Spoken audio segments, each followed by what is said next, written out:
Eh, bonjour mes amis, bonjour, ça va? J'espère que vous êtes très très bien. Pour aujourd'hui, je vous présente ma voiture, ma Mazda ma Mazda 3. Hello, my friends. How are you? I hope you're all right today, and that, and whatever else. I mean, this is the weekend now, so it's Saturday, late Saturday afternoon here. So yeah, I haven't posted for a while. I haven't done a video for a while, so I figured that maybe it's time to do another one, just to keep your palates wetted and whatever else and that. So here we are. Yes, anyway, so I'm going to present, this is my car, this is my Mazda MX, I keep bloody saying that, that's my old car now, my Mazda 3. Yeah, so correction warranted. Anyway, so I'll flip the camera around so I'll give you a better view. Let's have a look. 1, 2, and 3. There we are. Here we are, zoom. That's a bit better now. Yeah, so this is my Mazda 3 BP series, built in November 2022. This is the 2.5 litre version, 2.5 litre, and with the 6-speed and 2.5 litre petrol engine and 6-speed manual gearbox. Has power of 139 kilowatts and 252 newton meters of torque. Yeah, so this is here in Australia. This is the Mazda 3 G25 GT model, and this has the LED headlights, of course. LED headlights. It doesn't have the LED running lamps though, the daytime running lamps, and so it makes do with the halogen daytime running lights, which are here. They're not on at the moment though. Yeah, so standard equipment here in Australia is the Summit tyres, the Toyo Summit tyres, Toyo Proxes R51A, and the size of 215/45 R18. Rated at 89W, rated for 270 Ks. Well, this car doesn't go that fast though. 50k less to be precise. But you didn't hear that from me. Yeah, so yeah, disc brakes all round, of course, as you expect, which is the norm. And of course this one's finished in Sol Red Crystal metallic paint. There's a nice figure in that and whatever else. Yeah, so this is the car here. This is the hatchback. Yeah, so we've got the sunset and whatever else in that. Yeah, so it's quite nice at the moment. Yeah, so there we are, close up view of that. Yeah, let's go do a perimeter walk. There we are. Just gave it a good decent wash and a vacuum and a detail today and that. Yeah, so there it is. And we come around to the derriere. Yeah, section de derriere, rear section. Yeah, so this is the hatchback model. Might as well have a look at the hatchback anyway. I'll open the tailgate. There we are. Got all my crap in there and that. I'll take that out briefly. Let's have a look. There's my first aid kit I bought from Carrefour in France. That one I've had for a long time, so it's probably out of date. Bought it in Nangers-le-Rotrou, not too far from Le Mans. But that was my 2013 sojourn, so I've been back to France a few times since. Yeah, so that's the boot lid, the boot right there, and that's only a modest capacity boot. It's only 295 litres in that, and despite having a beam axle rear suspension, torsion beam rear suspension, and of course underneath this cargo tray, which is an optional extra, but definitely a worthwhile addition. This is another optional extra too. You get the boot lip protector, goes over the actual bumper lip itself, so that way if you're taking groceries and whatever else, if the bag breaks or something gets dropped, it's not going to scuff the boot. It's not going to scuff the top of the bumper, which is bloody unsightly. Let's put that back in there. Excuse me. Yeah, so a little tang over here, and this one comes with a space saver spare tyre, jack and whatever else, wheel brace, all those sorts of things and that. Yes, but Australian, yes, sir. But yeah, so Australian spec Mazda 3s have a space saver spare tyre. Let's put all the crap back in the boot now. Just roll that over, like so. Towel can go back in there. My first aid kit, which is out of date, but I'll have to sort that at some stage. That's easy to fix. There we are. That can stay there. Yeah, that can lock all the doors if you press that button there. Yep, like so, locks the door. So make sure you don't lock your keys in the boot when you press that button, whatever you do, otherwise you can be locked out of the car. So as I said, this car's got keyless entry and that. So to unlock, you just put your fingers on the inside of the front door handles like so. Electric folding mirrors, and to lock, you just press this little part of the door handle here. Yep. And the mirrors fold in and out. So this one over here like so. Mirrors fold out. So I'm going to go passenger side first, front passenger side first anyway. Yep, so it's the front passenger area and whatever else. Well built cabin, excellent build quality. But yeah, as I said before, this is a 6-speed manual version, of course. Floor mats, and the G25 GT model has leather upholstery.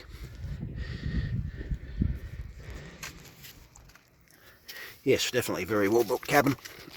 The glove box, I've got all my paraphernalia in there. That's all felt lined. It's not a touchscreen in this model, so you operate the touchscreen or all the functions for the touchscreen via this rotary commander here.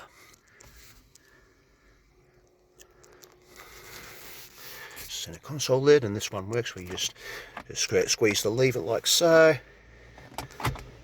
And this is how it works, like the Karakuri design. It's got all my addenda in there, and whatever else down. Yep, electric parking brake, right there, like so. Electric parking brake with auto hold if you want to use that. Volume control. Auto power windows all round, of course, auto up and down available, but no global opening and closing of the windows here on the Australian spec model. I don't know about other models overseas though. Yeah, rear quarters, rear passenger, it's the rear passenger cabin right here, rear seat, modest amount of legroom. I wouldn't say it's definitely not what you'd call sprawling by any means. And even where the driver's seat is, that's driver's seat set for me, and even when I sit in the rear seat, my legs are just touching the seat back, just touching the upholstery of the seat back. Comfortable seats, however, but not a great deal of room. But it does have rear air vents, lots of those. Very pronounced C-pillars and that, so some people don't like the hatch design with the pronounced C-pillars, but I happen to love it. Same thing again, auto power windows, auto up and down function available. Fuel filler door, press to release, suitable for ethanol E10 if you so desire, which I do now and again. But yeah, so it's tuned to run 91 RON unleaded petrol, so 87 pump octane in USA and Canada, being the 2.5 of course. We also have the 2 litre model here as well, both same thing again, runs on 91 RON. We used to have the Sky Active X model here and that, but that got canned due to low sales. But then again, it was priced at the top of the line, only available on the top of the line Astina model, G25 Astina, and was very expensive, offered inferior power and torque outputs, and more expensive than the 2.5. Same thing again, that's, as I said, that's where my driver's seat's set for me. Not a great deal of room, as you can see, but adequate. But when I sit here, when my tailbone's just right into the section where the seat back and the seat squab meet, my knees just touch the upholstery of the driver's seat back, just. But yeah, those seat pillars are pronounced. No problem for me though, I don't mind that at all. One seat back on the passenger seat back. One seat back pocket on the passenger seat back. None on the driver's. Air vents mentioned again.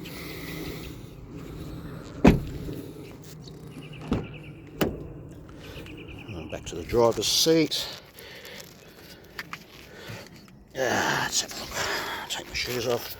Yeah, of course, being a 3-pedal model, clutch, brake and throttle, as you expect. Sadly, in Australia, you can no longer buy a manual Mazda 3, which is very disappointing. I'll take my shoes off. Yeah, I just have this little mat here and that just to protect the original the carpet mats, which I've had fitted. So factory fits, well, not factory fit, but dealer fit floor mats, as you expect. Put that back in there. Where are we? Brake and throttle, and the brake and throttle are very ideally spaced for heel toe down changes, which I use frequently. Absolutely yes, aforementioned 6-speed manual box, all those sorts of things. Instrument cluster, climate control, hazard lights. But this model has heated seats as well. Heated seats, which are very good for people with backs like me. Windscreen defogger, rear window defogger, and a heated steering wheel also. Good climate control system. Push start, bloody start and stop button. Oh, we can fire it up anyway. There we are. Cancel that. Fire up the climate control. Air conditioning. I'm not going to drive anywhere at this point in time though. There we go. I found the air conditioning auto climate control to be very good in this model, and that some people have had complaints and stating that the auto climate control isn't as good as it should be, or words to that effect. It's in auto mode now, but I found it to be very good.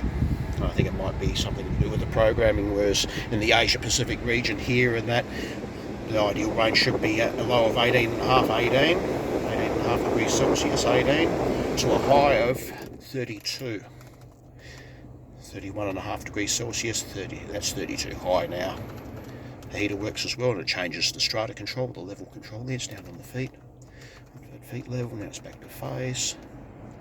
But I also like to use it as a normal air conditioner too. And you can control your fan speed through the plus and the minus buttons. Plus to increase fan speed, minus to lower fan speed, recirculating and fresh button here. There's no icon on the button itself, you just look at the screen above the button. There you go, now it's in fresh mode, fresh air, outside air mode. And recirculating, that's the on off switch, air conditioning. This button here, again no icon on the button, but look above that onto the screen, you can see the strata level control. It's face and floor only, windscreen defogger and floor. And then back to face. But if you want to use the windscreen defogger, it's right here.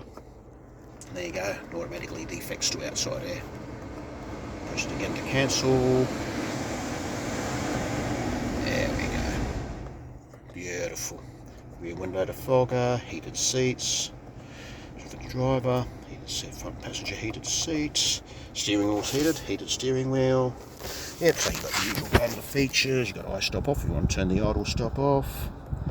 Traction control off, turn that off when I'm having some fun with the car on the limits, turn the parking sensors off, and that turns off the other safety suite, the suite of safety features. But you can go and you've got the memory positions for the driver's seat 1 and 2, so you set it as such. Little pocket there. Japanese domestic market models have an ETC, an electronic toll card card holder here. Other models outside Japan have that as a pocket.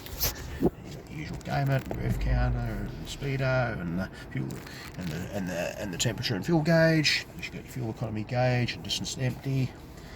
And info, you got average fuel consumption, 8.7 litres per 100 k's.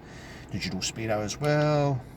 Conventional analog looking speedo, although it's all just an LCD an Optitron display anyway. Of course, you've got the head-up display, which you can just see right about there. Yeah, so you got those. Yeah, so digital, digital radio. That's on SBS Chill at the moment. Whatever else. But yeah, and you've got your proprietary navigation. This is the Mazda navigation itself. It works okay. It does the job. I don't use it often though. If I don't use it at all, to be truthful. All your settings, navigation, communication. You've also got your home button here and that as well. If you want to do shortcuts, take your music shortcut. But yeah, no, very good car with 6-speed manual gearbox.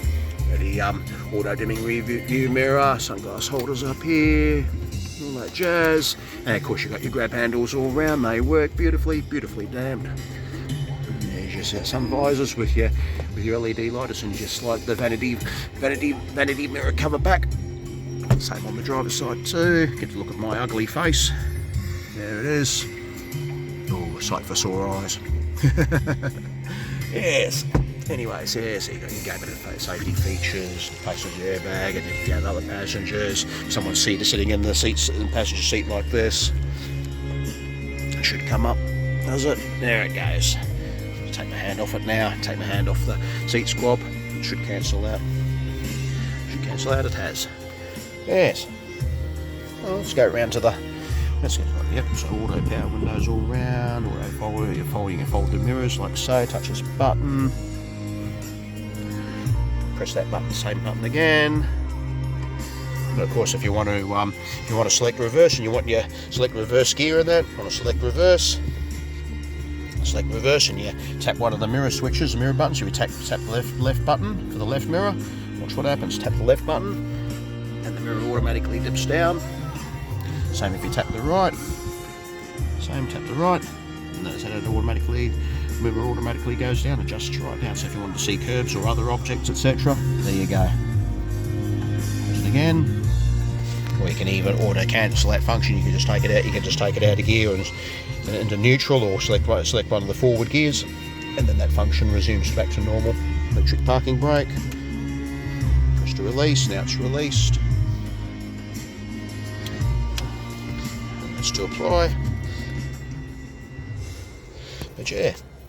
So let's go back around. Let's go and have a look at the engine anyway. It's 2.5 litre. Nothing too outlandish.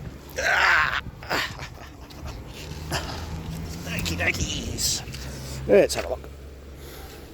Yeah, so this model was built in November 2022. Of course, made in Japan.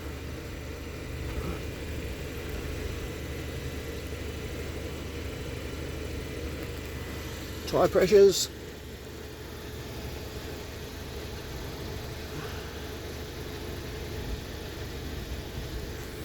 Power seat, the GT model for the driver. Power seat, so that's cushion tilt, cushion lower, seat height raise, seat height lower. That's the backrest, backrest forward, backrest back. That's lumbar support increase, lumbar support decrease.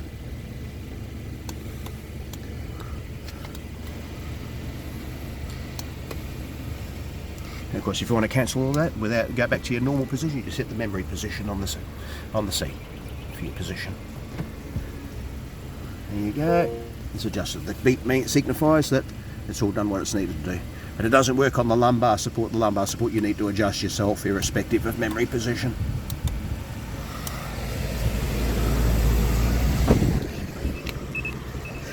That beep's going off because I've got the key on my person when the engine's running. That's the key there, it's all covered in that. It's only an ordinary key. You've got the two buttons here. This is a cover I bought off bloody eBay and that, so these buttons here, or what are denoted as buttons, don't actually work. But yeah, so these are not LED, sorry, gotta get my facts right. These are the halogen daytime running lights. A lot of people don't like them, but I happen to like them because even when you turn the headlights on, which I'll do in a second, actually gives it a bit of colour. But not many will agree with me on that. Let's have a look.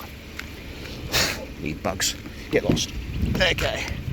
And of course, being an Australian spec right-hand drive car, well, might as well look at the audio controls. That's volume down, volume up, key not detected, as the instrument cluster is telling me, because it's on my person. Horn works. That's where the airbag is. So it's got a knee airbag as well, right there. So yeah, what's that? 1, 2, 3. So it's 1, 2, 3, 4, 5, 6. That's 7 airbags. It's 7 airbags, with including the knee airbag, cruise control. So it's got radar, cruise control, and all those sorts of things. They all work well. Headlights, wasn't I? That's right.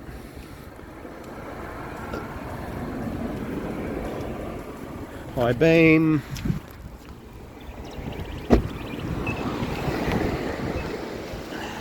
Likes to make its noises on low beam at the moment.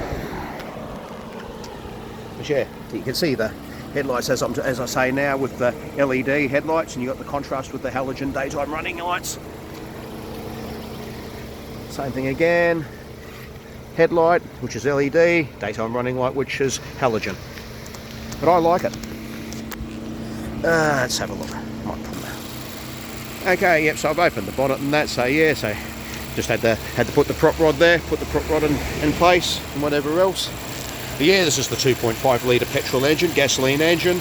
As I said before, it has 139 kilowatts of power and 252 newton metres of torque. I think it's the same as the one offered in the USA, 186 horsepower. I can't remember what the foot-pound figure was. Works out to 252 newton metres. But there is another version now with 191 horsepower, so that works out to about 141, 142 kilowatts maybe 143 at the outside. But yeah, it's only a paltry increase at best. So, stop-start battery for iStop and that, so it's a bigger capacity. It also has a bigger starter motor. Well, it's been on Mazdas for ages now, iStop over here in Australia, although my previous MX-5 didn't have iStop for Australian spec models.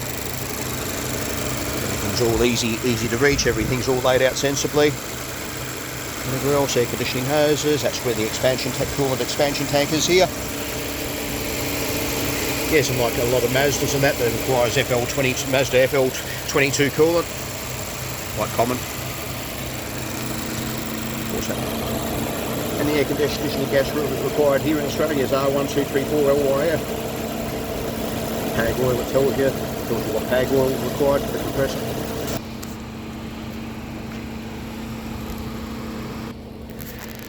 Yeah, so all up, yeah, thought I'd show you that for something to do.